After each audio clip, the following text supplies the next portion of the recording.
Hello, Happy New Year. I'm at the allotment. It's a glorious day today. Sun is shining and I'm going to get on with some bulb planting.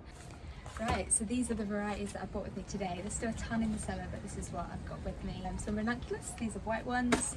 I've got some fritillaria imperialis. I can't pronounce these, but they are the really tropical looking tall spikes of orange flowers, and these are going to go around my bathtub just to make it kind of like look a bit more jungly.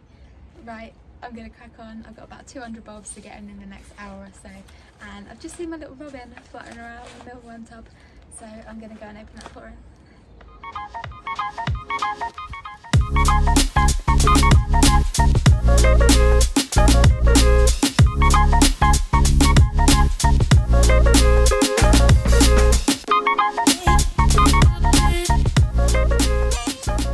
Right, well I'm going to start by soaking my ranunculus. These will just be popped in the water for about an hour, and that just lets the corm kind of plump up and makes it more ready for planting. So what I'm going to do is pop the corms in a little pot. Is that all of them? Yeah, so the corms are in a little pot, and I will just put the paper over the top of it, so I can remember which colours which pot is, and also it just kind of stops the ranunculus from floating up and out of the pot as well. So if I was just to put them in like that, all of the ranunculus would kind of float out and then it'll get a bit mixed up. So just to keep them safe and separate, and it also adds a little bit of buoyancy as well. What I have just spotted though, let me take you off the little holder. Can you see those little sprouts? They are wild garlic, which makes me very excited. I have a whole patch of wild garlic all around my pond, and it's just absolutely incredible come March. It smells amazing.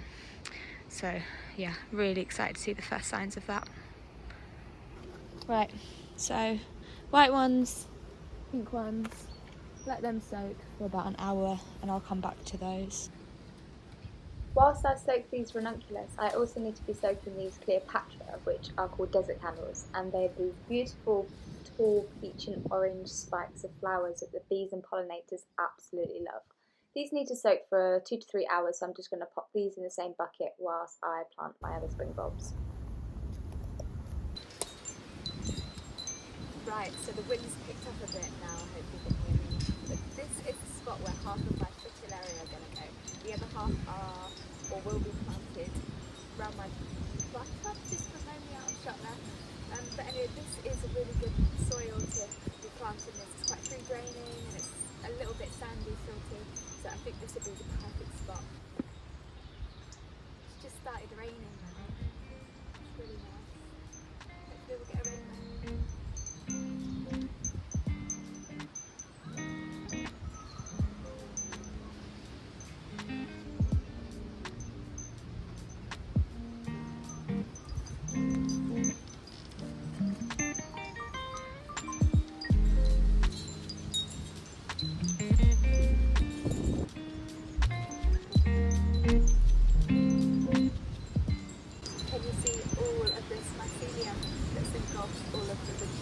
And you can see how all of these white mycelial threads are holding together this clump of wood chip, and it just goes to show how important fungi are for the soil structure in your garden.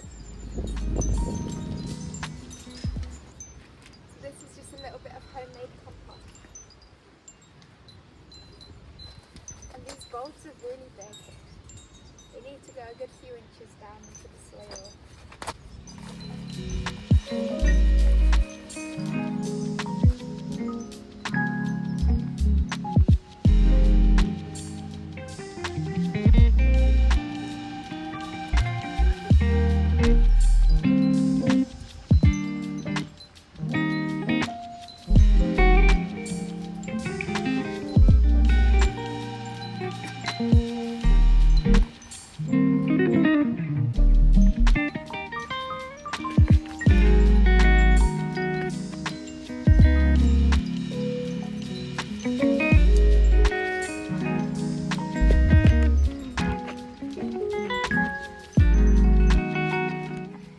So I've just come over to the little woodland area to plant some of my snakehead bulbs in the little fruit orchard.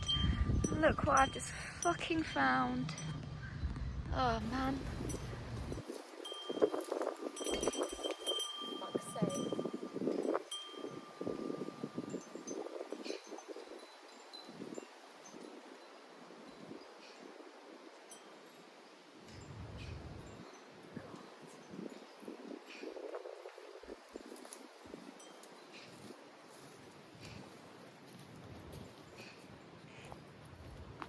So I imagine this was a fox. Yeah, just took its head clean off. Absolutely disgusting. Poor thing. I think it's a seagull, is it not? Yeah. Right, so seagull head removed. I can get on with planting some of my snake's heads. So these really like a dappled sunlight, so underneath these trees and the fruit orchard would be perfect for them.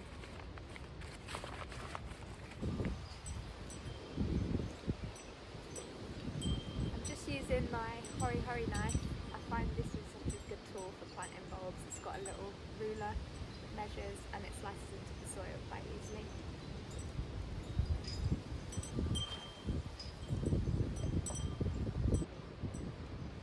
Bulbs do have an up and a down. The little pointy bit is the upside, and they like to go about 5 to 10 centimetres deep as well, these ones. I'm not bothered about accurately spacing them. They multiply over time anyway, so they'll sort themselves out. And I'm just doing a few little clumps here and there, just to kind of give it a naturalised effect.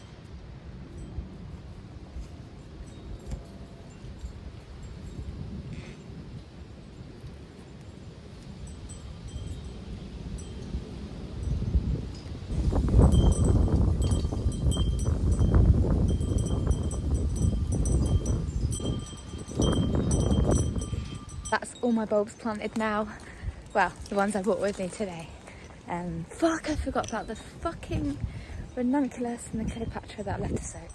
Alright, well, I'm going to have a little break and then I'm going to finish the bulbs and then I'm going to go. I'm going to start with the pink ranunculus. And I've just got some prepped trays for these. Well, sort of half prepped.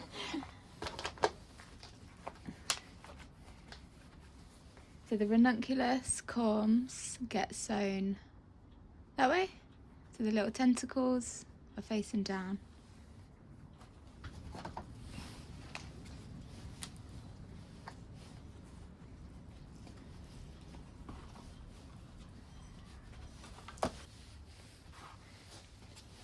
Now I'm going to do the white ones.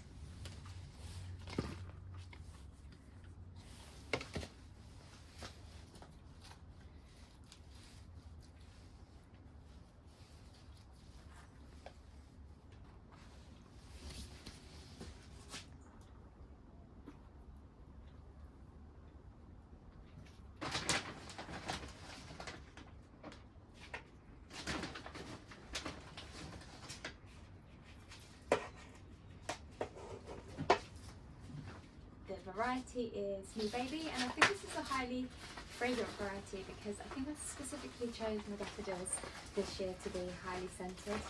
I just love the smell of daffodils. I think it's such a beautiful spring fragrance. So I was going to lasagna plant these with some tulips, but I left the tulips at home.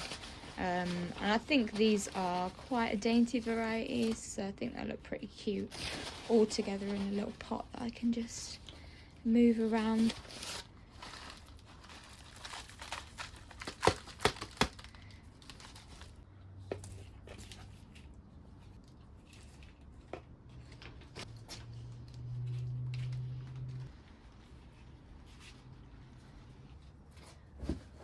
Right, that is me done for the day. I've managed to get quite a few bulbs planted out, not all of them. But yeah, found a seagull head. That was the highlight of my day. Feeding the little robin. But yeah, there's still so so much to do. I've got hundreds of tulip bulbs in the cellar that still need to be planted out. Lots of the summer flower and snowdrops that I didn't get out today that need to go in the ground still. And then I need to order some manure, sieve my compost, get all the beds ready. Lots of the pruning is going to happen next month, and yeah, looking forward to the season. See ya.